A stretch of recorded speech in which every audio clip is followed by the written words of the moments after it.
Mr. President, it's lovely to have you on Newzroom Afrika. Thanks very much indeed for making time for us here in Dubai.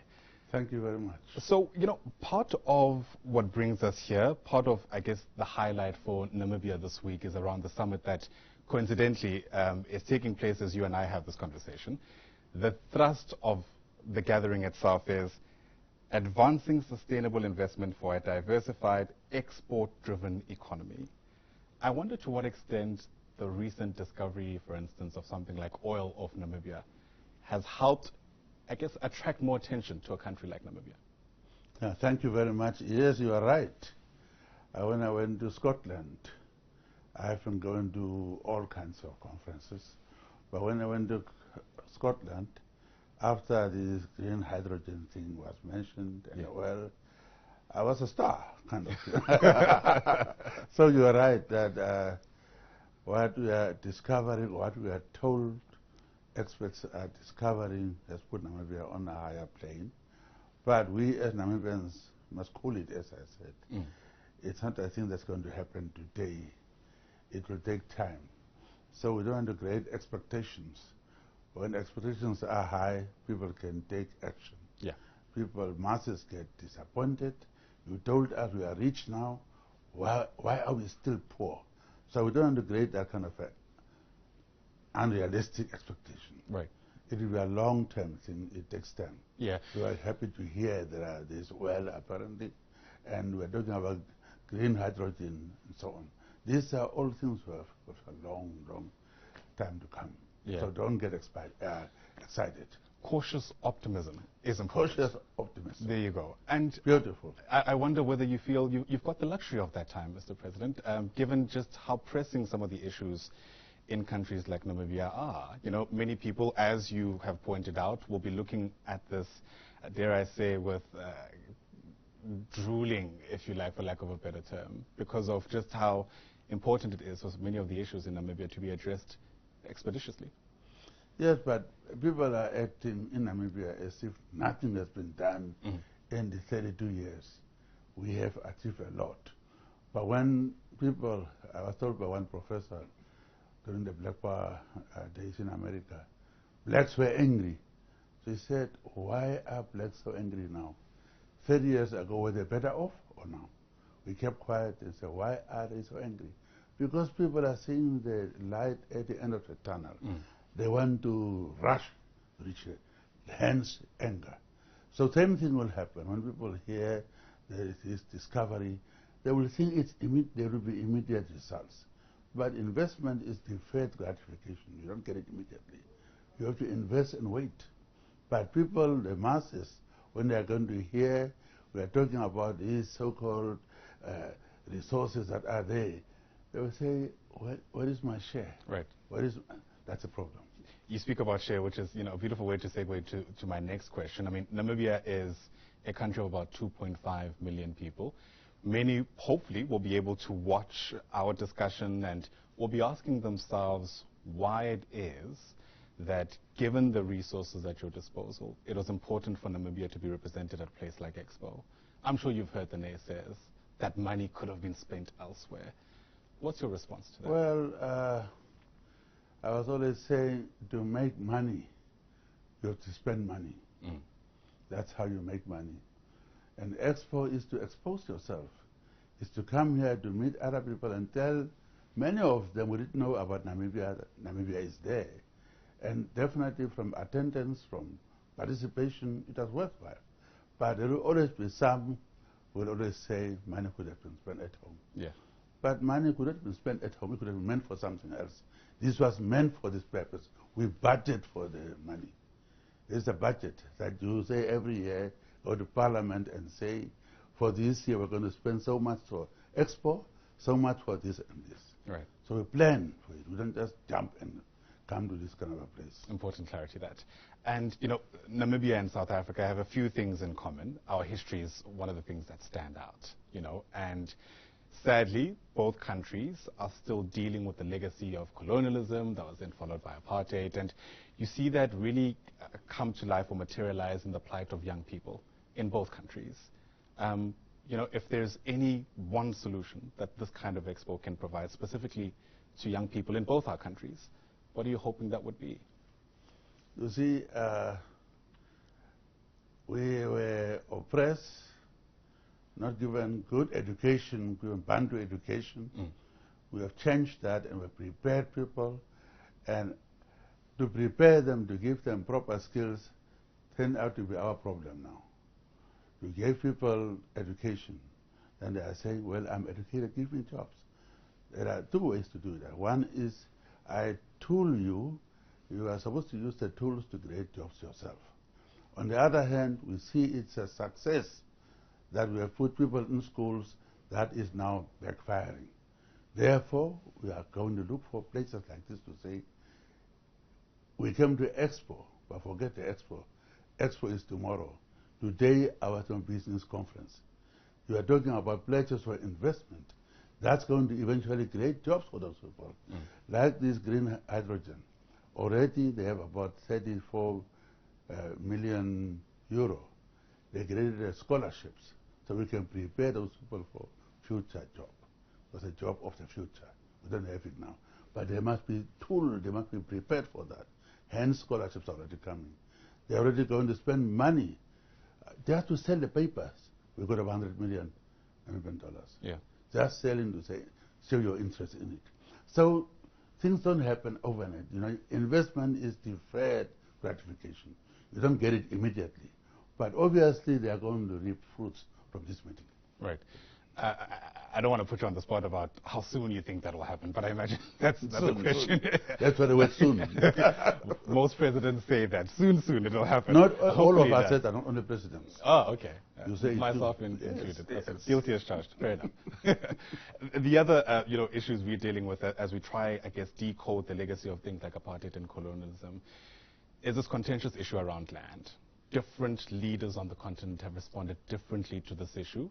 With the benefit of hindsight, we kind of see what works, we kind of see what doesn't, no names mentioned.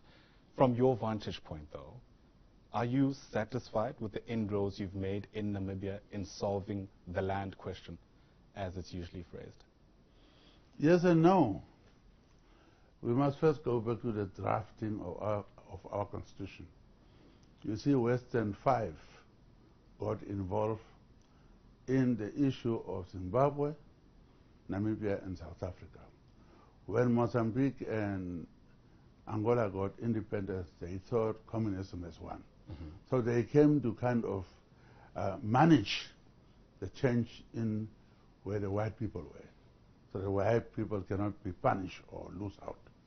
You will see about our constitution, there were constitutional principles drafted by Western 5. Within that you will see land is not featuring our constitution as a land. It has been made as a property. Land is only for chiefs to award land in their areas. That's why land is mentioned in our constitution. But land is regarded as property. And you cannot just take anybody's property away, according to our constitution. And that was a mistake in the constitution. Yeah, well, you see, any negotiated thing is give and take. Sure. So in that negotiations, there was a fear that the white people are going to be driven out and so on. You have to give guarantees. President Mandela did that. May he rest in peace. He did that. During his 5 years, he just calmed the situation. Right. When President Thabo Mbeki came, he a little bit got into transformational system. Whereas I would have said all these presidents were revolutionaries. President Mugabe, President Nyoma, but as first presidents, to maintain peace, they became transactional. To maintain status quo, kind of. To bring peace. There was war, white-black situation. And these people came to come in. Now, those who came like Thabo Mbeki, President Thabo Mbeki, tried to become transformational. Right. And you saw what happened. Firstly, you got basically people being given power, and you got instant billionaires or millionaires. That was a boomerang. You know. So we have to be careful how we move about. We are trying to maintain peace first. We are seeing wars. I have seen wars. So while we know we can take steps, but we know these people have their kith and kin. And look what is happening. Propaganda, how, I don't talk about that situation, but I must say it, how this war, when you watch the Western press, the Ukrainian president addressed nearly all parliaments. We are fighting for our freedom. We're not getting support like that. They were complaining about the veto in the Security Council. I used to sit there and watch triple veto. Against apartheid, we fight against apartheid for human rights. France, United Kingdom, and Britain. Triple veto. One was enough, but triple to emphasize, as if to emphasize the point that we are supporting apartheid. So I'm watching these things, how the world is. We are being asked to condemn this and this. But the point is, we are not recognized. When people are planning the wars, we are not consulted. But all of a sudden, we must condemn. Sure. But we don't justify Absolutely. killing of human beings. Absolutely, absolutely, yeah. And I don't think, that's the inference at all. With the time we have left, Mr. President, interesting you mentioned what's taking place in Eastern Europe, because what that moment has done, it's shone a spotlight on questions that have been there for a long time about countries on the continent doing more to rely on each other than to rely on places like the global north, where if things like what's taking place in Ukraine take place, then there's a disruption to supply chains, and countries like South Africa and Namibia ultimately suffer. How happy are you with the level of collaboration that's taking place on the continent? The African Free Continental Trade Area was declared and is meant to lead to some kind of collaboration, but there are concerns that a lack of harmonizing of the laws in each country make it difficult for countries to trade as freely as we hope they would. No, we shouldn't. Well, I know you are in a hurry. You want to reach there. There is a light at the end of the tunnel. You want to reach them. I understand that young people are getting impatient. I understand that. But when we were having Kwame Nkrumah and President Kwame Nkrumah and President Nyerere, one was saying immediate African government, union government, Kwame Nkrumah. Nyerere said we must be gradual, we must first harmonize our laws, we must have regional rates. And that way we harmonize our practices, governance, architecture, and so on, and then move on. Hence we have these regional rates. In Southern Africa we are cooperating through our SADC, that's a rate. And therefore I wouldn't say we are not cooperating. Right now, before I came, President Cyril called me.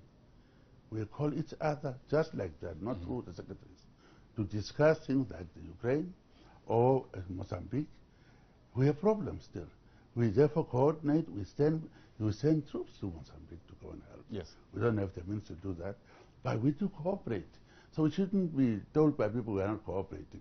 We as Africans, like Europeans do, we do meet. We have problems, basic problems. Apartheid created division. In Namibia, blacks were left out. It's not going to be an overnight solution. We have done best. 32 years, we have done a great job. I was telling the people yesterday or 2 days ago what we have achieved. But people are in a hurry. And you should also appreciate younger people didn't know apartheid life. They don't appreciate when they're telling you things were worse in apartheid. They said, no, I live now. My problem is now. Are they being unreasonable? Well, in a way they are unreasonable, but they realize that because we made them to realize it. Okay. So idea is to educate themselves, but we are doing therefore things to answer their questions, and they have to be taken care of. The young people in South Africa and Namibia are really demanding things now, and they must get it, but we cannot take it from the rich and give it to them, then another problem is created. So we are just saying, while we understand your impatience, and you are right to be impatient, but we have this problem. It's a reality. And if we start a war, look at the war. Any war, some of us were in the war, we know war is not good. Yeah. But while we understand the young people's kind of impatience, rightly so, we told them when we were fighting, some people were talking loosely, not some of us. We are going to get this and this and this. They say, you promised this, what is it? That's what they are saying. Right. So we must just tell them, yes, the promise was not made in a bad taste. We meant to do that. We still believe in it. But these are the difficulties we are facing. That's all. Absolutely. Well, hopefully the hope will keep us all going, because that's certainly to all our benefit. Mr. President, you've been very generous with your time. Thank you so much for speaking to Newzroom Afrika. Really appreciate it. Thank you very much. The President of Namibia, President Hage Geingob. Thank you very much.